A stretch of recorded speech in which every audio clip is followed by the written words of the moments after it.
ये कहानी सुनने के बाद तुम तुम्हारे घर के बाथरूम को कभी भी नॉर्मल तरीके से नहीं देख पाओगे। अब ये कहानी मैंने कहीं पर पढ़ी थी, मुझे याद नहीं आ रहा, तो मैंने सोचा क्यों ना तुम लोगों को भी ये सुनाई जाए। ये इंसिडेंट जिस बंदे के साथ हुआ है ना, उसका नाम राज है।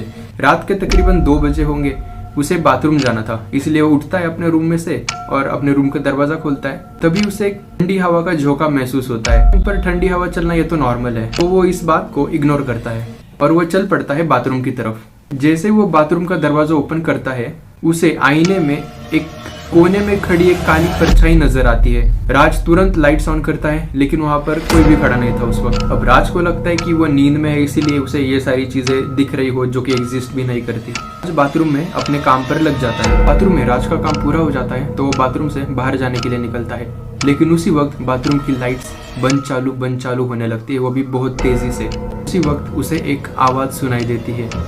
मैं तुम्हें देख रहा हूँ।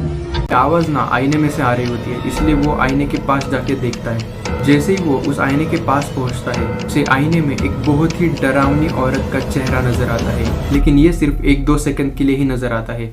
उसके बाद वो औरत वहां से गायब हो जाती है। राज तुरंत वहां पर बेहोश हो जाता है और राज अगली सुबह होने तक वो वहीं पर पड़ा हुआ था। जब राज के परिवार वाले राज को बाथरूम में पाते हैं तो वो उसे उठाते हैं और उसे पूछते हैं ये सब क्या है। राज के पापा भी लाइक, बेटा इतना हिलाया कि बाथरूम में ही गिर गए तुम। जोक सपाट।